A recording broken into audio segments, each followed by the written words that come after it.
Got a few slices of leftover pizza calling your name? Well, hold your horses, because there's a right and a wrong way when it comes to heating it up again. Pizza time.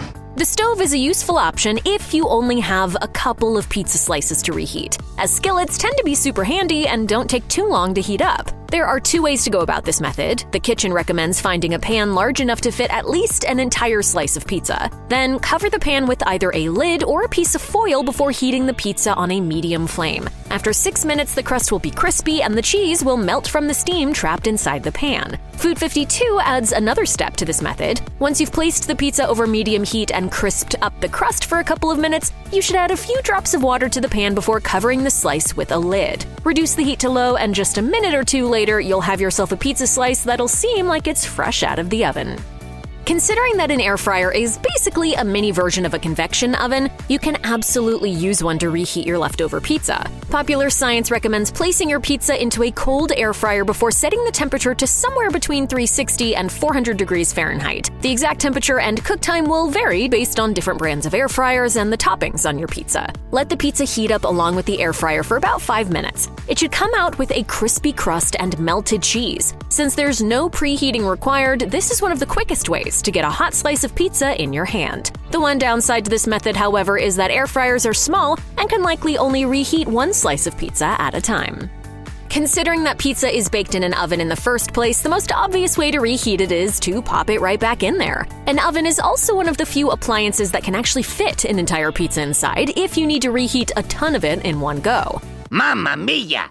You should place a baking tray into your oven and preheat it to 500 degrees Fahrenheit, or 450 if you don't like your pizza too crispy. Once the oven is hot, place the cold pizza slices onto the baking tray and heat it on the middle rack for 5 minutes. The result should be the perfect balance of crispy crust and soft cheese. Once you've used this method a few times, you can experiment with the temperature and cook time based on your desired crust texture. Insider reports that the oven works better than other methods, such as the microwave, because an oven allows the pizza to heat up gradually, as opposed to being suddenly blasted by hot air. The oven helps soften the starch that's present in the dough, making the pizza nice and moist on the inside, too. Reheating cold pizza in a preheated oven is a no-brainer, but you can also place the pizza in a cold oven and let it heat up as the oven does. According to Cooks Illustrated, the downside of reheating leftover pizza in a preheated oven is that the high temperature can dry out the dough. When bread items like pizza are stored away for later use, they go through a process known as retrogradation. The starch present in the dough crystallizes and soaks up all the moisture from the cheese and pizza sauce, and these crystals won't break down until they reach a temperature of 140 degrees Fahrenheit. This is why cold pizza is often tough, dry, and hard to bite into.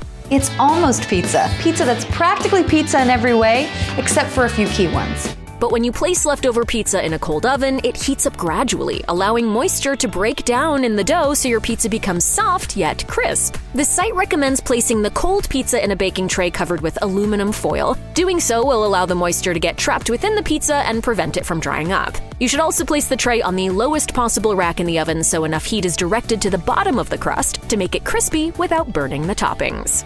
If you already have a grill fired up, you're in luck. You can reheat cold pizza there too. Per Art of Manliness, you can throw pizza directly onto a hot grate without any oil, butter, or grease. This method may only be good, however, if you already have the grill fired up or are planning to use it for more than just reheating pizza. Otherwise, it may not be worth the hassle of going through the entire warming process. The kitchen found that while the grill gave the pizza crust a lovely crunch, it was a disappointment when it came down to heating the cheese, which wasn't very bubbly in their test. Plus, the direct fire heat from a grill isn't even, which can make it difficult to control the reheating process. If your favorite thing about pizza is the gooey cheese rather than the crispy crust, this may not be the best method for you.